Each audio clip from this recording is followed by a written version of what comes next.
يا راغبا في كل علم نافع. ينمو العلم ويتقدم بتقنياته ومجالاته، ومعه نطور أدواتنا في تقديم العلم الشرعي. أكاديمية زاد أكاديمية ينبوعها صاف ليروي غلة الظمآن. وتعلم الفقه الميسر عاملا بالشرع دون تعصب لفلان. بشرى لنا زاد أكاديمية للعلم كالأزهار في البستان. بسم الله والحمد لله والصلاة والسلام على رسول الله وآله وصحبه ومن اهتدى بهداه. So, if I took an oath, I swore by the name of Allah to do something, then I decided not to do it, or I didn't do it, I have to expiate as per the ayah 589, Surah Al-Ma'idah, chapter 5, verse 89. Allah Azza wa Jal tells us that whoever breaks his oath has to do one of three. And if he's financially unable to do one of these three things, then he has to go for the alternative, which is to fast 3 days. Now, breaking an oath also includes when someone prohibits something upon himself. So for example, if I say to myself, I will not eat garlic from now on. Garlic is haram on me from now on. Now I made something haram upon myself, which Allah did not make haram upon me, which means I prohibited something which is not prohibited to me.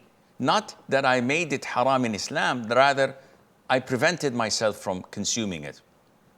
This is similar to taking an oath, because Allah Azza wa Jal says in Surah Al-Tahrim, O Prophet of Allah Sallallahu Alaihi Wasallam, why do you prohibit yourself from what Allah has made lawful for you, seeking the approval of your wives, and Allah is forgiving and merciful. Allah has already ordained for you Muslims the solution of your oath. So you dissolve your oaths when you make something haram for yourself. So taking an oath or making something haram for yourself and going back on it, you have to expiate. So how to expiate? Well, the Prophet ﷺ, the thing that he made haram for himself is that he would not eat a certain type of honey. Because as in some of the stories interpreting this incident, the wives of the Prophet ﷺ plotted whenever he came to them from another third wife house, they would say, oh, there's a smell coming out from your mouth. And he would say, I had nothing except this kind of honey, which he liked to eat at that third wife's house.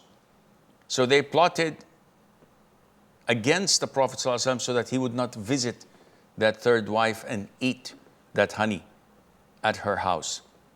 So he made it haram for himself. Allah Azza wa Jal told him to expiate.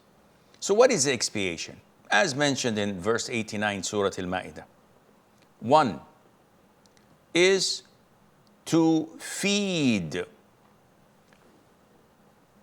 10 poor people an average meal from what we feed our own families.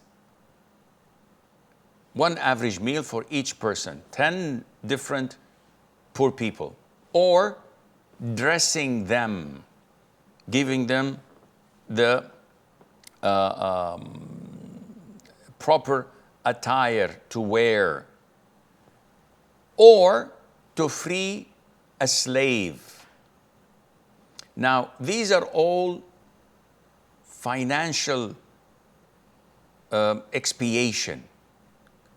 Either you feed 10 poor people, from the average of which you feed your own families, or to clothe them, or to free a slave. If you can't, because you don't have the financial means, you have to fast 3 days. Most of the people have it reversed. Whenever they break an oath, they just go for fasting. No. What you can choose of are these 3 financial expiations. Either you feed, or you clothe, or you free a slave. Pick your pick. It's up to your preference. If you're unable, then you resort to the alternative, which is to fast 3 days. And do we have to fast them in sequence, simultaneously? Some companions, like Abdullah ibn Mas'ud, said that this is recommended, but the most authentic opinion is that you are not obliged to do this. When to offer the expiation? You have a choice.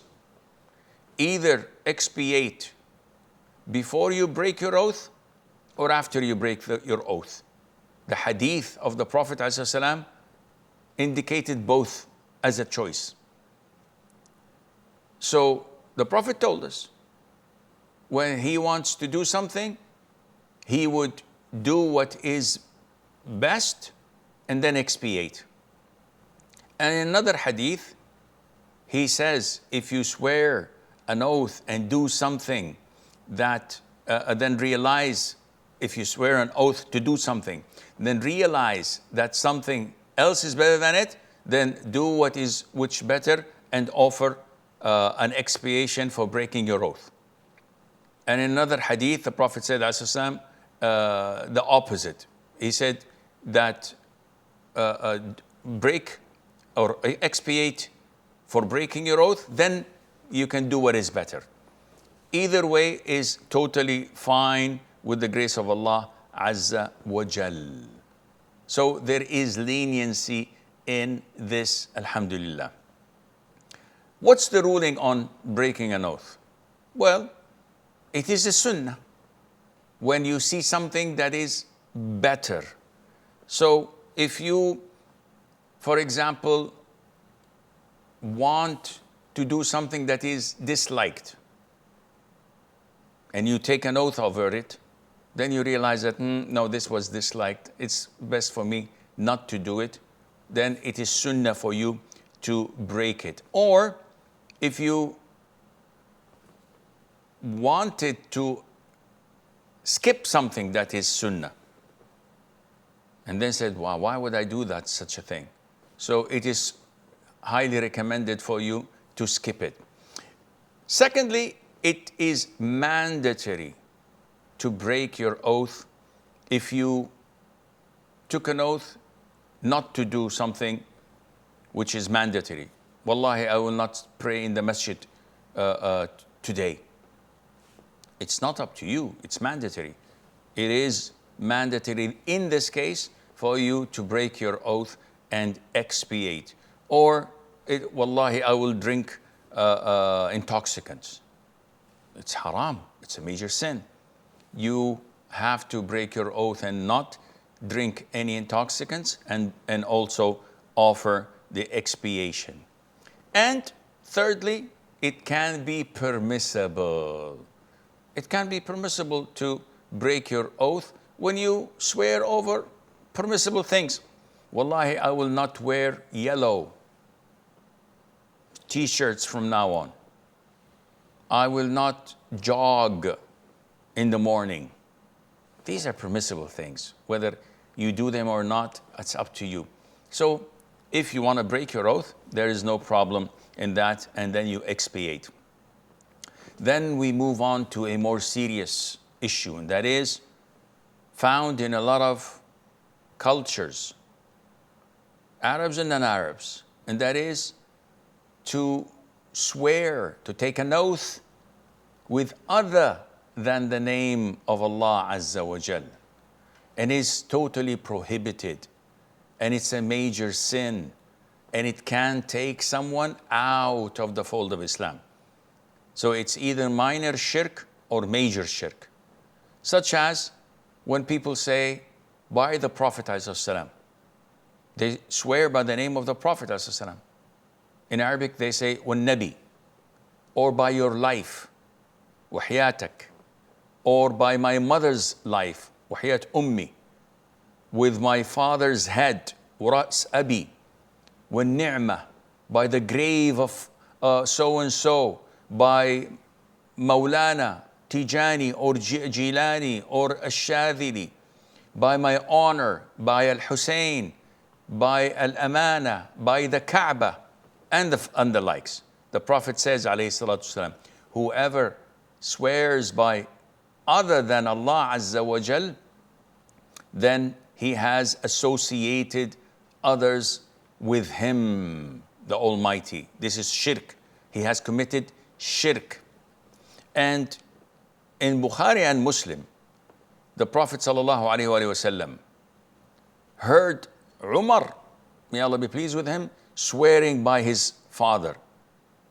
And that was what the Arabs used to do and still do till date, unfortunately. So the Prophet shouted at them, saying, Allah the Almighty prohibits and forbids you to swear by your fathers. Whoever must swear, let him swear by Allah, or else remain silent. Umar said, by Allah. Since then, I never swore by other than Allah Azza wa Jal. And also the Prophet said, sallallahu alaihi wasallam, do not swear by your fathers or by your mothers or by the idols. Do not swear by anything except by Allah, and do not swear except when you are telling the truth. So swearing is a serious thing. Unfortunately, nowadays, people take it lightly. And in Arabic, we have a saying, when the thief is caught with his hand in the cookie jar, as they say, when the thief is caught red-handed, and he said, I didn't swear, I didn't steal anything. And the judge say, swear by Allah, you did not steal anything. People say to the thief, Alhamdulillah, now you will be set free.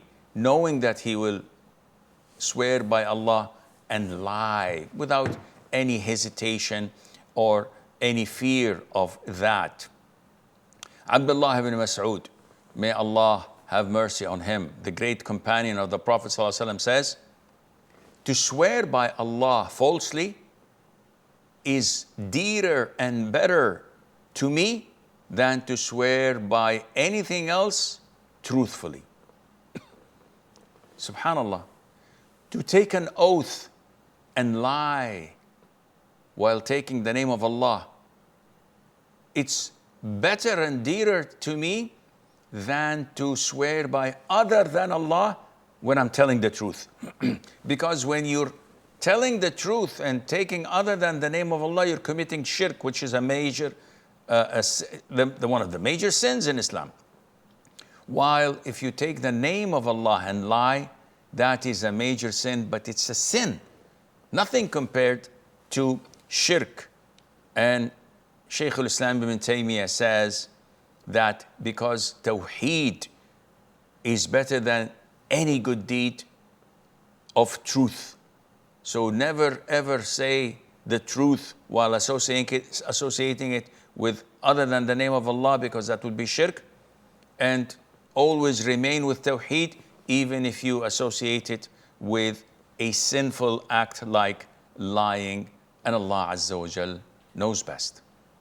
يا راغبا في كل علم نافع ينمو العلم ويتقدم بتقنياته ومجالاته، ومعه نطور أدواتنا في تقديم العلم الشرعي. أكاديمية زاد أكاديمية ينبوعها صاف صاف ليروي غلة الظمآن، وتعلم الفقه الميسر عاملا بالشرع دون تعصب لفلان. بشرى لنا زاد أكاديمية للعلم كالأزهار في البستان.